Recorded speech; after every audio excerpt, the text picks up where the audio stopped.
Beyond Protocol provides developers the ability to go into any device in the world and allow them with blockchain architecture to leverage it and make them probabilistically impossible to hack. But then moreover, once these devices are unhackable and secure, developers can come in and start connecting them together. A myriad of devices, any combination that you can think of, that now for the first time they're secure and they're equipped to communicate with each other. So you could develop these what we call them mega apps. Welcome back. My guest now is Jonathan Manzi. He's the co-founder and CEO of Beyond Protocol. Jonathan, welcome. Pleasure to be here. You bet. Jonathan, so this is a brave new world. We're talking metaverse, we're talking crypto, we're talking blockchain. And my audience is typically characterized by more traditional investors. So we're swimming through this new information age, trying to figure out what is happening here. And when I saw your company, it was immediately interesting because that's one of the key problems that this whole brave new world presents to us all is this idea of ethics and communication and prioritization of what's going to get your attention. I mean, you don't want to be stuck in a TikTok when your baby's choking on a bean. So tell me about Beyond Protocol and beyond your whole company. 100%, and that's exactly right.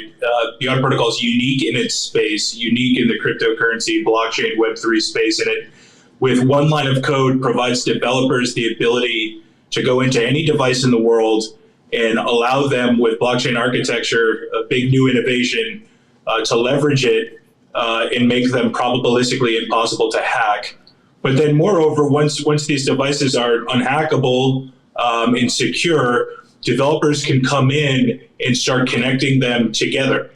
And so what you get is kind of this new world where it's not a single device that has apps like your iPhone or your smartphone, but it's a myriad of devices, any combination that you can think of, that now for the first time they're secure and they're equipped to communicate with each other. So you could develop these what we call them mega apps.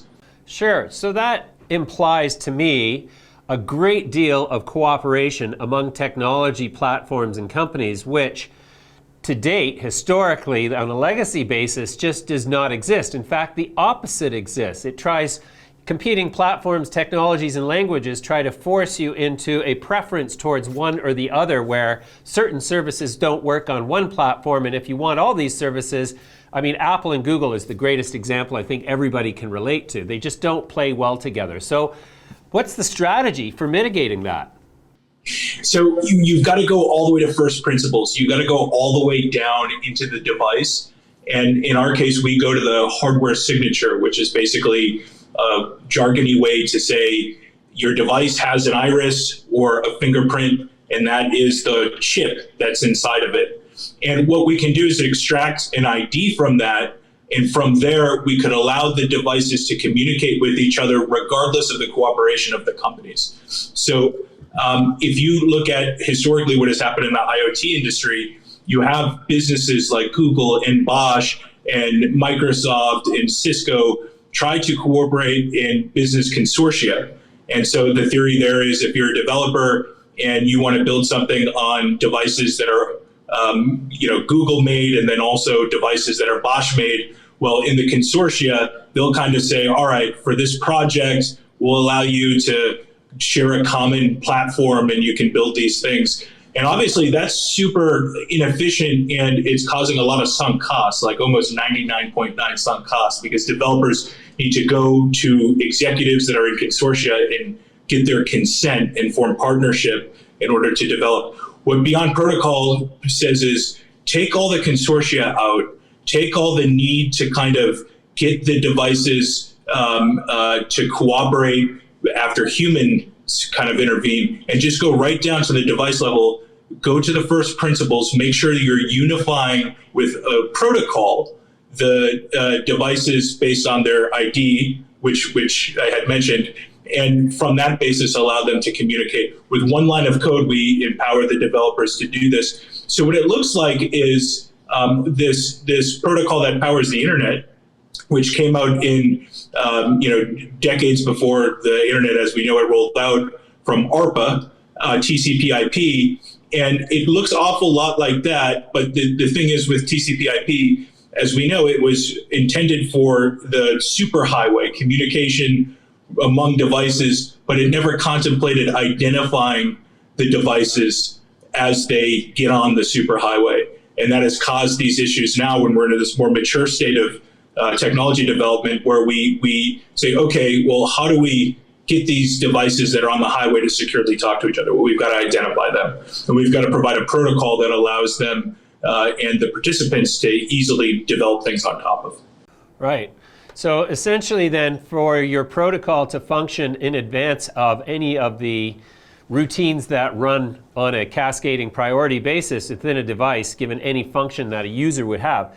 So you're basically saying that you're going to sort of intercept the first executions of a device and say, hey, okay, we need to establish who you are and what you're trying to do, and we need to juxtapose that against this background set of rules that constitute an ethical sort of examination. Or, I mean, this is the thing to me is that, TCP/IP sort of incorporated anonymity because of A, efficiency. If you're going to try to identify everything, you're going to slow everything down. But B, it's a privacy thing.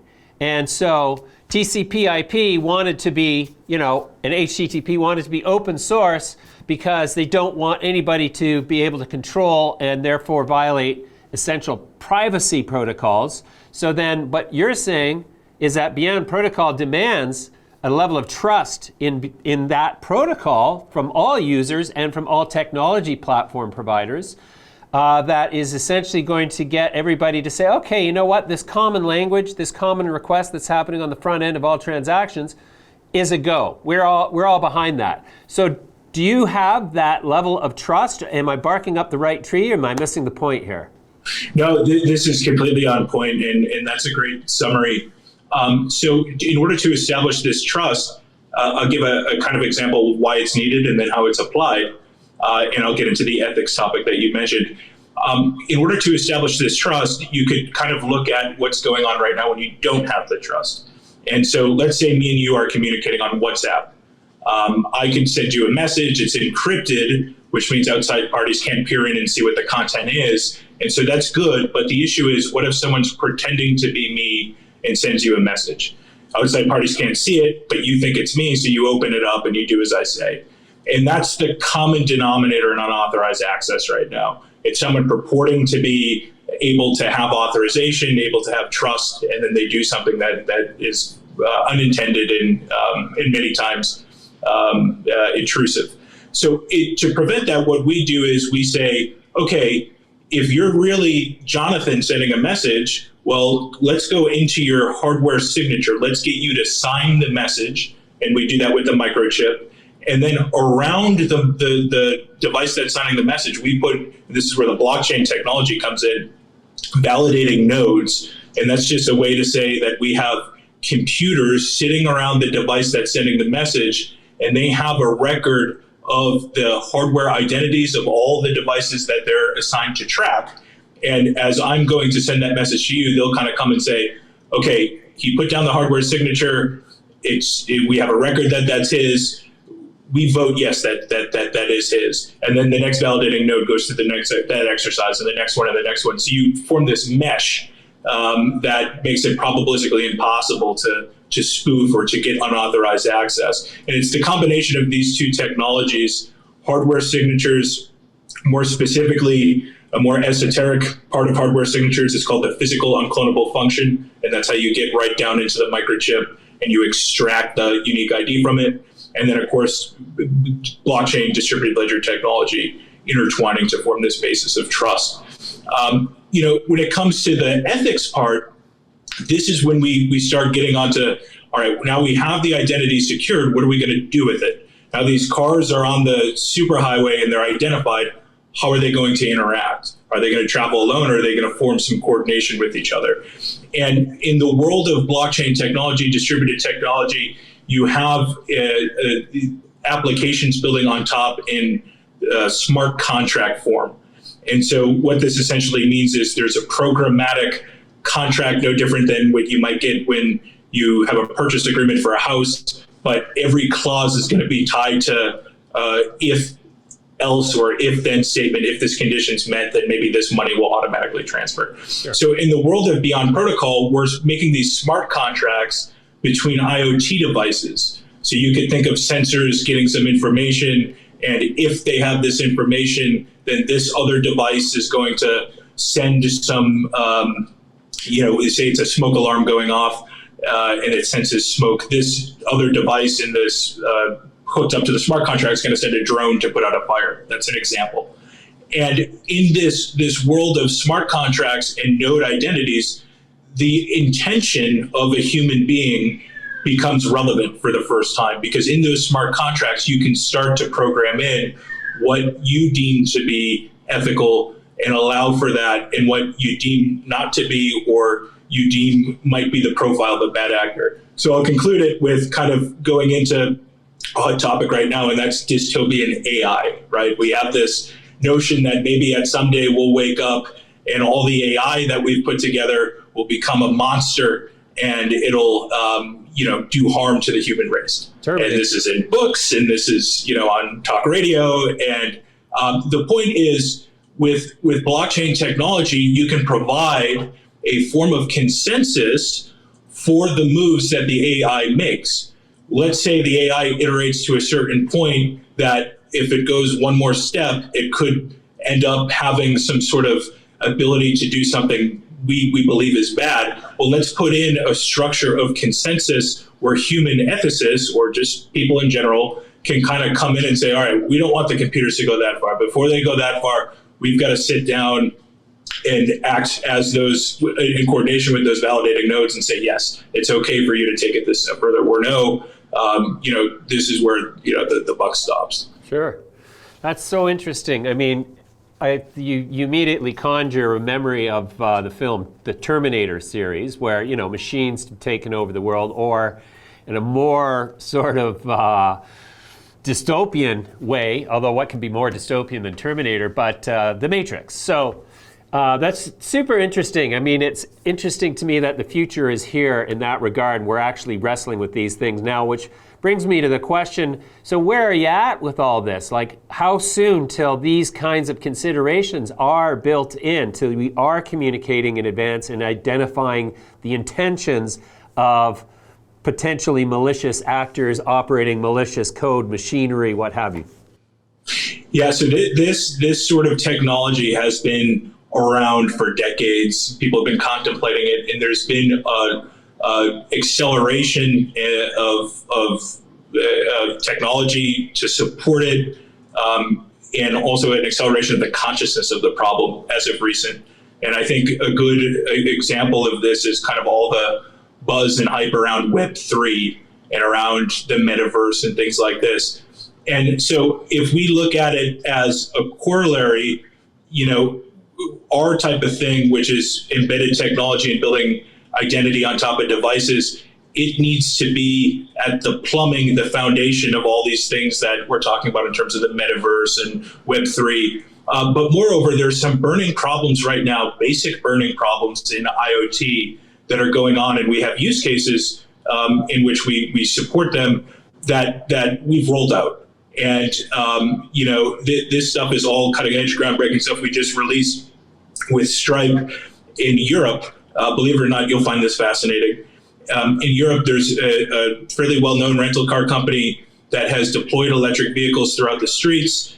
If you're wanting to go from point A from point B, you can hop in one of the electric vehicles, do your errand, and then park it next to a charging station. Well, the problem begins when you pull up to that charging station. There's probably about 3 or 4 different types of charging stations. That means there's 3 or 4 different apps you need to download, and there's 3 or 4 different cards that you need to find in this car that's not yours and tap them to the charging station. They have near-field communication to identify. With our technology right now, we have deployments in Europe where the cars are pulling up to the charging stations. They're identifying themselves. The charging station's identifying themselves. They're with Bluetooth, clearing transaction, clearing identity so that bad actors can't come in from charging stations and kind of get unauthorized access to the car, which is a cybersecurity issue. But moreover, the car can seamlessly pay for charging and finish its transaction with the rental car vendor and the party who's renting the car, all automatically. And the beauty is it's being done through Stripe in terms of the payment from the car and the person in the car to the charging station, which is credit card, which a lot of Stripe is one of the largest credit card processing companies in the world. So a lot of people are already onboarded. And the blockchain technology is just going on in the background. And the car doesn't have to pay the charging station with cryptocurrency. So it's this highly adoptable. We're rolling it out throughout Europe. We're going to do it domestically, pursuant to some of the Biden administration infrastructure bill proposal and now legislation. So it's exciting things. And to go to your point, there are things right now that this technology, we're able to roll it out and solve human needs, basic ones. This is, EV in Europe and now domestic, but we're talking also similar things that we've done with patient health information, with athletes. We're having upcoming initiatives that we're launching in the next few weeks with athletes around some very timely issues that are going on right now in sports and in medicine, and that's with information around health. So it's relevant, it's real, it's happening right now. Yeah. Okay, so then all of this this is a conversation that, we could have over hours and hours, and I'm just trying to think of how do I squeeze out the salient points in 20-minute interview. But so the big thing that comes to mind for me, and I'm sure billions of users who are concerned with privacy and the extent to which government is able to surveil my life. And so is this protocol, this fundamental protocol, is it something that government is going to control? And how do you mitigate against just one part of the framework being under the control or being accessed by governments who might not share your interests in privacy? 100%. If you look at the granddaddy of all cryptocurrencies and blockchain technology, which provides a view into what is possible with decentralized technology, that's Bitcoin. And what Bitcoin says is, we're going to make sure that the supply stays the same, that parties can transact, and this will be here for the long haul. Regardless of government intervention.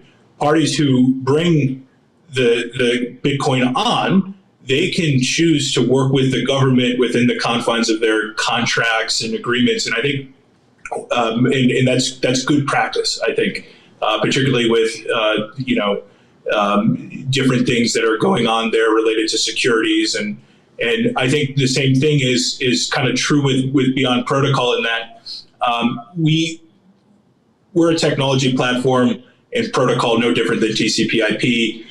We're doing it with the identity layer, and there's likely some applications that folks will develop that in partnership with the government that'll support different things like autonomous vehicles, right? And being able to self-regulate traffic safely with those transactions. But there'll probably be some things that those parties might say, this is an effort of developers that we don't necessarily, we're from a nation state or some other place that doesn't necessarily want to share with our local government because of these fears and concerns. And they should have the right to develop that way. That's not our goal. Our mission is to build a development platform, a protocol that is for good, that allows good things to happen in technology, and usher in this new era for device-to-device communication. So there is no kind of intent from the Beyond Protocol side other than to be supportive of the technology and kind of smart device-to-device communication. And in fact, when there's things that don't support that, whether it could be anything, it could be you could have a good government, so to speak, and a good nation state and a bad nation state. We'll kind of go and develop the technology in a way that it allows for parties to kind of put in the right intent. Sure. All right, Jonathan. Well, that's really intriguing. We're out of time, but I really would love to pursue this conversation more. So we are going to come back to you sooner rather than later. I wanted to ask you about your native token BP that you announced last week. I wanted to ask you about your partnership with Hobie, but we're going to have to leave that for another time because I've run out of time. So thank you so much for your time, and I look forward to talking to you again in the future. Thank you very much. It's been an absolute pleasure, and I've really enjoyed the discussion. All right. Bye for now, Jonathan.